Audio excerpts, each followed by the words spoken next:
Hey y'all, it's Coach in the Fight here. Looking in Leviticus chapter 16.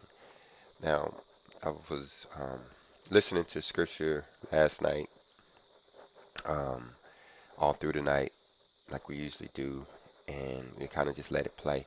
And this kind of jumped out at me. Um, this is some stuff out of this chapter, and this seems to be the atonement chapter. This whole chapter of Leviticus 16 is dedicated to atonement. Now, we know we have Atonement Day coming up. So I thought it was appropriate to bring this out.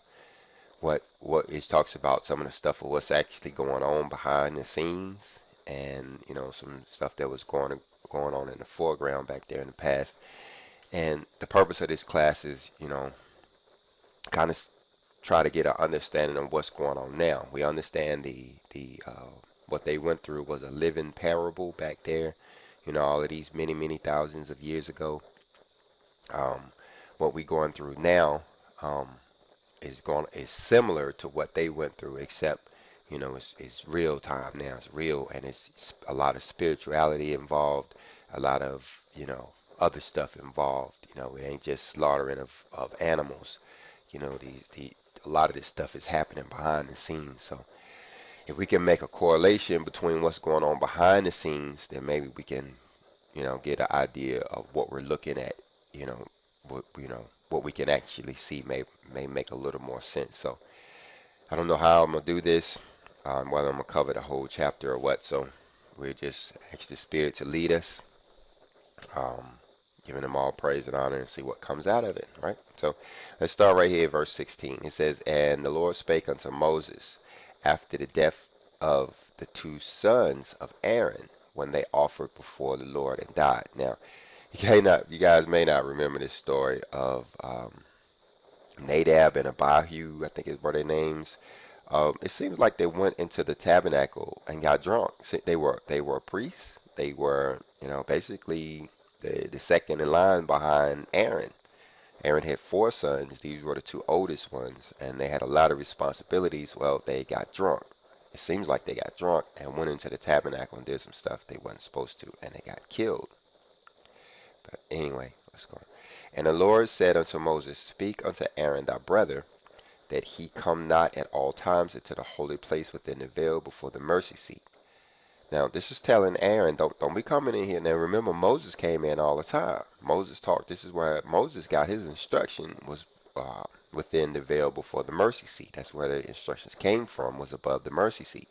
But Aaron was only supposed to go in, once a year, which is upon the ark, that he die not, for I will appear in the cloud upon the mercy seat. So he's telling Aaron to be careful. Don't be messing around like your boys did.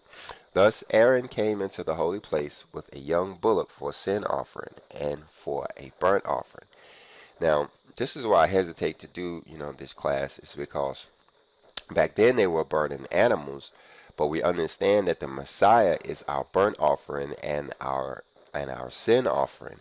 Okay, so what does that mean now? What does that mean that we do anything? Is everything happening behind the scenes? I don't really know. But let's go on. He shall put on the holy linen coat, and he shall have the linen breeches upon his flesh, and he shall be girded with a linen girdle, and with the linen mitre shall he be attired. These are the holy garments, therefore shall he wash his flesh in water, and so put them on. So we're talking about Atonement Day. It's a big deal. So he has all of these garments that these people have created for him. These are some I couldn't imagine how much this actual garment, this whole attire would cost if they was to try to put it on somebody today. But it was a big to do, and he wore this thing once a year when he went in for Atonement Day. All right, let's go on. And he shall take the congregation of the children of Israel, two kids. He shall take of the congregation of the children of Israel two kids of the goats for a sin offering, and a ram for a burnt offering. Okay? And Aaron shall offer a bullock of a sin offering, which is for himself, and make atonement for himself and for his house. Now, this is what we're talking about as far as these offerings and stuff. So you have Aaron out here. You have a animal that has recently been dispatched. There is blood. And Aaron has some of this blood, and he is actually putting it around. He's putting it on himself. He's putting it on other people. Um, you know, and you say, well, here it is, 2018. Are we supposed to be seeing people splashing blood around and doing this? No. So what's going on here? Well, that's why we're doing this, to try to get some understanding. And you guys are good at leaving comments, so leave some comments on what you think. It really does help. It helps me, and it helps you, and it helps everybody who reads your comments. Trigger some thought there, and that's really what we need, is some thought, some spirit to communication. Leave your comments so we can all get some understanding on what he tells you. But let's go on. And he shall take 2 goats and present them before the Lord at the door of the tabernacle of the congregation. So he has 2 goats. Now we understand the difference between the goat nations and the sheep nations, do we? Do we understand the sheep nations and the goat nations? We know that they're similar, but they're kind of different. It's a different race of people, or a different kind of people, I should say, that he's talking about here. The difference between the sheep nations and the goat nations. But let's go on. And Aaron shall cast lots upon the 2 goats, one lot for the Lord, and the other lot for the scapegoat. Now, we use that term, it came like a word people use, scapegoat. Oh, he's the scapegoat, he's the scapegoat. At my last job, I used to tell them, y'all can make me the scapegoat if you want to, but you got to remember that it's the scapegoat who actually lived. The other one got slaughtered, watch. And Aaron shall bring the goat upon which the Lord's lot fell, and offer him for a sin offering. But the goat on which the lot fell to be the scapegoat shall be presented alive before the Lord, to make an atonement for him, and to let him go for a scapegoat into the wilderness. Okay, now this seems to be very important right here. Now it says, but the goat on which the lot fell to be the scapegoat shall be presented alive before the Lord, to make an atonement. Okay, so why is the scapegoat making an atonement for him?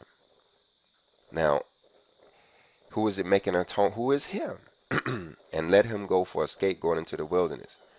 And Aaron shall bring the goat upon which the Lord's lot fell. And Aaron shall bring the goat upon which the Lord's lot fell, and offer him for a sin offering. So that's the first goat. It done been killed. But the goat on which the lot fell to be the scapegoat shall be presented alive before the Lord, to make atonement for him. Now, who is him? I don't understand. Who is it making atonement for? And why is it the scapegoat that's making an atonement? But, let's go on. And it's not even 6 o'clock in the morning, guys. I haven't given this stuff much thought, but, let's go on. And to let him go for a scapegoat into the wilderness. And Aaron shall bring the bullock of a sin offering, which is for himself, and shall make atonement for himself and for his house, and shall kill the bullock of the sin offering, which is for himself. This class may not make it at this point, because I am thoroughly confused. But let's go on. And he shall take a censer full of burning coals of fire from off the altar before the Lord, and his hands full of sweet incense beaten small, and bring it within the veil. Now, okay, this right here, when I hear this, a few minutes ago, I've read this several times, but like people say, you can read the Bible every day and get something new out of it, and it's true. Even today, I got something new out of this part right here. Let me see if I can go find it. Now, what it is Revelation chapter 8, which seems to be talking about the same thing. Now, when you study in Revelation chapter 8, it already seems like it's talking about Aaron. I got that written down in my Bible from a long time ago, where I'm like, hey, this guy playing around with his altar and his censers and all this fire and stuff seems like the same dude that was back in the Old Testament. But instead of reading, I'm going to go ahead and play it for you. And I'm going to let you hear about 5 verses. And I want you to hear what he's talking about, this censer and all of this fire and stuff. Chapter 8. And when he had opened the 7th seal, there was silence in heaven about the space of half an hour. And I saw the 7 angels which stood before God, and to them were given 7 trumpets. And another angel came and stood at the altar, having a golden censer, and there was given unto him much incense, that he should offer it with the prayers of all saints upon the golden altar which was before the throne. And the smoke of the incense which came with the prayers of the saints ascended up before God out of the angel's hand. And the angel took the censer and filled it with fire of the altar, and cast it into the earth. And there were voices and thunderings and lightnings and an earthquake. And the 7 angels which had the 7 trumpets prepared themselves to sound. The first angel sounded, and there followed hail and fire mingled with blood, and they were cast upon the earth. Yep, guys, see what I mean? Yeah. So it seems like it may not be to you. You may not studied on this a lot, and you can. You got chapter 16 in Leviticus. You got chapter 8 in there, and you got you have to put some more verses together to understand that that's Aaron who he's talking about in Revelation chapter 8. But it ain't clear to understand when these daggone incense start floating around his altar. Something about to happen. Look over here. Look. And the angel took the censer and filled it with the fire of the altar and cast it into the earth. And there were voices and thunders and lightnings and an earthquake. And the 7 angels which had the 7 trumpets prepared themselves to sound. So now we're waiting for this. Where all of this stuff is in our timeline. This is kind of where we're at in the Revelations timeline thing, here. And so Atonement Day is coming up, and they're doing this altar and this censer thing. Yeah, let's go. And he shall take, we're back here in Leviticus chapter 16 now. We're back in Leviticus. And he shall take a censer full of burning coals of the fire off the altar before the Lord, and his hands full of sweet incense beat small, and bring it within the veil. Right? So it seems like he used to be doing it one way. Now, he's just throwing it out there. And he shall put the incense upon the fire before the Lord, that the cloud of the incense may cover the mercy seat that is upon the testimony, that he die not. All right. Now remember, at this point, Aaron has a rope around his leg in case he does make an error, and they're ready to drag him out of this place. They're ready to pull him out. Nobody's going in to get him. Not even Moses. They're just going to drag him out. And he shall take of the blood of the bullock and sprinkle it with his fingers upon the mercy seat eastward.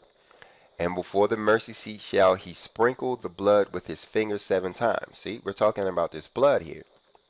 And, but no, you can't really imagine nobody really doing this nowadays. Maybe they are, but I don't know. Let's go on.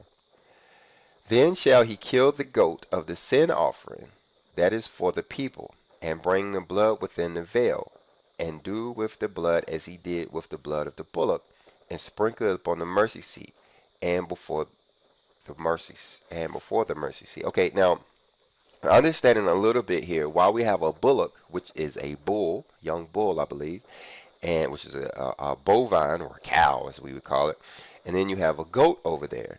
Now, if you understand Enoch, his parable of the all of mankind, where he used animals to describe us all, you understand that all of mankind started off as bulls or cows. The first was created was bulls. Adam was a bull. Cain was a black bull, and Abel was a white bull, and Seth was a red bull. I mean, it was some, and then after Noah, I think Noah was the last bull, and then you get into other people groups. You have sheeps, you have goats, you have jackals, you have hyenas, you have elephants, you have all kinds of people groups. So you have to understand that parable. But to sum it all up, and what he's talking about here, you have the sin offering for the goat nations, which would be the he's not talking about sheep here, so I'm guessing that he's talking about the Hebrews or the Israel or his chosen people, his people, the goat people. Whereas and that's what the sacrifice or the sin offering was for, and that's what that blood is being sprinkled for. That's why their blood is being sprinkled for the people. Whereas Aaron, he had the blood of the bullock to make atonement for him. Well, that's the representation of all mankind. So you can see a difference going on here, and maybe this can help us to understand. It is me, helping me to understand. I might be confusing everybody else, but you have Aaron going in to represent all of mankind, but then you have now this sin offering going in, for the people. But let's go on. And he shall make atonement for the holy place. Now watch this. All of this is going on Atonement Day. You know, what's going on behind the scenes in Atonement Day? Because we have to understand that Aaron is not doing this now. There's nobody that we don't have a high priest that's doing any of this. You know, you can imagine some people out there trying to do it, or kind of putting on shows, or maybe having misinterpretations of the Bible, and they're out there still doing this stuff. But no, we have a high priest, and that is the Messiah, Jesus. That is the Yehoshua HaMashiach is behind the scenes, and he is doing this stuff in place of Aaron now. He is our high priest. So what is he doing? He's making an atonement for the holy place. So that's like this. That's some spiritual place, right? The holy place. I hope your mind didn't go to church or go to the Vatican where the holy place is. The holy place is in the spirit world, or it's it's somewhere in the supernatural. It's not really somewhere. It's not a tangible place that we can go and see and touch. You ain't gonna buy no tickets to the holy place. Because it says, and he shall make an atonement for the holy place because of the uncleanliness of the children of Israel. See, the children of Israel, they're supposed to be keeping the commandments, the laws, the statutes, the precepts, the judgments, and because they're not, they are unclean. You've heard people talk about, I went around those Jewish people and they said that I was unclean. Well, you are. You don't even know what cleanliness is. You don't know how you don't even know how to approach cleanliness yet without the instructions of the Father. So pure statistics says you probably unclean. Yeah, you probably did something to defile yourself. Yeah, you probably did. It's almost 6 o'clock in the morning, and I wouldn't dare say that I'm haven't transgressed a law already this morning. But let's go. And because of their transgressions in all of their sins, and so shall he do for the tabernacle of the congregation. So now he's got the holy place, and now he's about to cleanse the tabernacle of the congregation. The tabernacle. So where is the tabernacle of the congregation? It's one of them spiritual places too, that remaineth among them in the midst of their uncleanliness. Okay. And there shall be no man in the tabernacle of the congregation when he goeth in to make atonement in the holy place. Okay. Until he come out and have made an atonement for himself, for his household, and for all the congregation of Israel. Okay, so we're talking about Aaron, and we're talking about the Messiah there. So they go in and they make an atonement, but they have to be in there by themselves. Right? They have to be in there by themselves. So when the Messiah goes in to make atonement for us, he's going to be in there by himself, making the cleanse for himself, and then let's see what happens in verse 18. And he shall go out unto the altar. Now remember, the altar was outside; it was away from the mercy seat a little bit. I forget. Without flipping over there and looking at a picture of it, I want to say that it's outside of the veil. This is the altar of incense. This is where they burned the incense. This is one of the last thing they did before they went into the mercy seat, was they burned incense. And he shall go out unto the altar that is before the Lord and make an atonement for it, and shall take the blood of the bullock and the blood of the goat, and put it upon the horns of the altar round about. Now this altar has horns, so this may not be the altar of incense. This may be the altar that they sacrificial altar. This one may be the sacrificial altar with the horns on it. But some more study is necessary. Let's go on. And he shall sprinkle the blood upon it with his finger 7 times, and cleanse it and hallow it from the uncleanness of the children of Israel. So this is what's going on here. When on Atonement Day, we're supposed to rest, we're supposed to fast, we're supposed to do other things, but we understand that some things are going on that in the spirit world that we don't really see or recognize. But here it is. This is what's going on. You're going to have, sprinkling of the blood, 7 times to cleanse the altar. The altar is about to be cleansed. It's not going to be cleansed with Aaron and goats. It's going to be cleansed with the Messiah. So, and that's what we're trying to, hopefully you're getting at it is. And when he had made an end of reconciling the holy place, and the tabernacle of the congregation, and the altar, he shall bring the live goat. Okay, so this goat was slaughtered. Goat was slaughtered. And then all of its blood was sprinkled all over the place. So it seemed like the slaughtered goat was doing the atonement. Remember, we said earlier, like it seemed like the live goat was going to do the atonement. But let's see what happens. And Aaron shall lay both his hands upon the head of the live goat, and confess over him all the iniquities of the children of Israel. Okay, so a confession is being made over this thing, and I could imagine he's saying, Lord, they didn't keep any of the commandments. They didn't do it. I used to wonder, well, how is he going to confess the sins of all of Israel? How does he know all of Israel? But now, all of them, they just breaking all of them. That is real easy. They breaking all of them, Lord. All of the people are breaking all of the commandments. They're real easy. And all of their transgressions and all of their sins, putting them on the head of the goat. So now he's putting these on the head of the scapegoat, and shall send him away by the hand of a fit man into the wilderness. They carried him so far, and then they let him go, and then Azazel or somebody came and got this goat. I think this is the goat that goes to Azazel, if you know the story of the fallen angels. But anyway, and the goat shall bear upon him all the iniquities of the land not inhabited, unto the land not inhabited, and he shall let go the goat into the wilderness. And he shall bear upon him all of their iniquities unto a land not inhabited, and he shall let go the goat in the wilderness. Okay, so this goat is going to be released on Atonement Day. You say, well, why is all this so important? Because all of this happens on Atonement Day. We're within 3 days of Atonement Day 2018, so a lot of people are interested in this. So let's go on. And Aaron shall come into the tabernacle of the congregation. Now, we remember back then, this was Aaron. Now we're talking about the Messiah. So you can replace it right here and say, and the Messiah shall come into the tabernacle of the congregation, and shall put off all the linen garments which he had put on when he went into the holy place, and shall leave them there. And he shall wash his flesh with water in the holy place, and put on all his garments, put on his own garments, and come forth, and offer his burnt offering and a burnt offering of the people, and make atonement for himself and for the people. See, somehow he needs another atonement. He atoned himself at first, but then he started messing around with this scapegoat. And now he has to do another atonement. He has to do another burnt offering, for himself, something like that. And the fat of the sin offering shall he burn upon the altar. Right? Now, what the fat represents, that's a key for something. I can't remember I can't say I ever knew what the key for the fat is. But he's burning that on the altar now.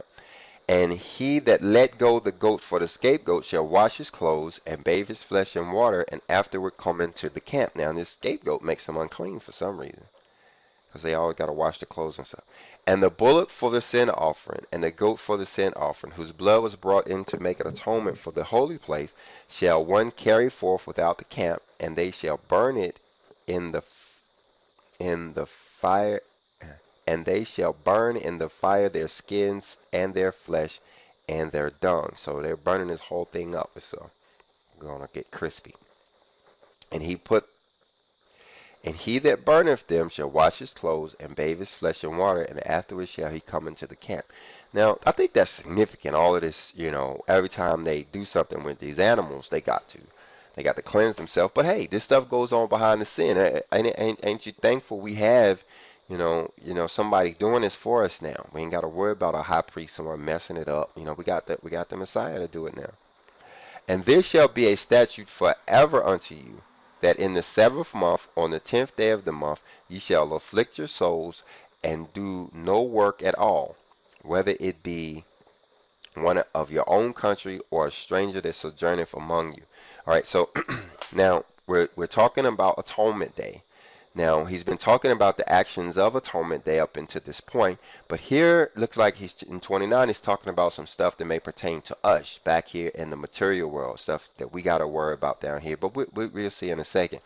One thing I did want to point out here is that he talks about how you are to afflict your soul, but he talks about how the stranger that sojourneth amongst you, this may be somebody who's visiting with you or somebody who's staying with you or something like that. They have to do the same things you do. You can't just, say, well, I'm going to go on Atonement Day and leave your guests in the house watching, Hip Hop and Love or playing with Nintendos or whatever.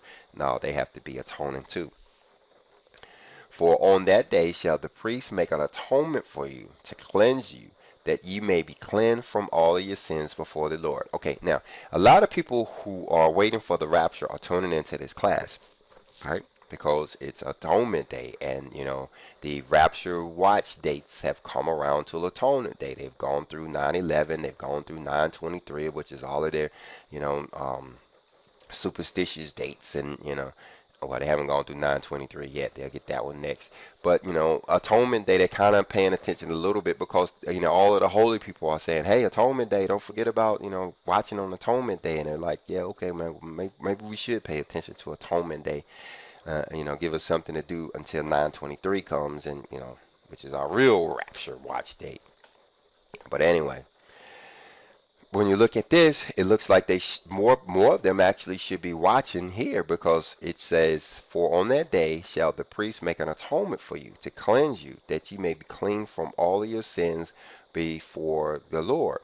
Okay, now this we understand for atonement day. That's one of the necessary things, is that we're going to have a certain level of progression towards obedience to the law. And this is, so getting cleansed up is one of the things that's moving us in that direction. "And it shall be a Sabbath of rest unto you, and you shall afflict your souls by a statute forever." Okay. And so that's giving us our instructions and what we're supposed to be doing. Now, it's a Sabbath of rest, meaning we ain't supposed to go to work. It said a few minutes ago that we're not supposed to go to work, do no work at all. Um, and so we're supposed to afflict our souls, right? So that means like a humbling, or something that we're doing. A lot of people, you know, think of it as repenting, um, and that kind of thing. "And the priest whom he shall anoint, and whom he shall consecrate to minister in the priest's office in his father's stead, shall make the atonement, and shall put on the linen clothes, and even the holy garments." Now we're talking about the Messiah here, because you got to understand that the first priest was Aaron, and then it passed on to his sons, and his sons, Aaron's sons, kept up the priestly responsibilities until the last high priest, which was the Messiah. So that's what he's kind of saying here, until the one who is anointed comes, and that's the Messiah. He is the anointed one. "And he shall make an atonement for the holy sanctuary." Okay, the holy sanctuary. "And he shall make an atonement for the tabernacle of the congregation." This is what's getting atoned. The people, the high priest. Now we're talking about the sanctuary, the tabernacle of the congregation, the altar, and he shall make an atonement for the priest and for all the people of the congregation. So this is what's going on Atonement Day. This is why this is important. All of this stuff is taking place. "And this shall be an everlasting statute unto you, to make an atonement for the children of Israel for all their sins once a year." And he did as the Lord commanded Moses. All right, so this is the chapter on Atonement Day. All right, we're going to go ahead and edit this thing up and get it up there, y'all. Praise ye the Lord for his word. Hermes Academy. Power, patience, continence, and faith. We teach virtue.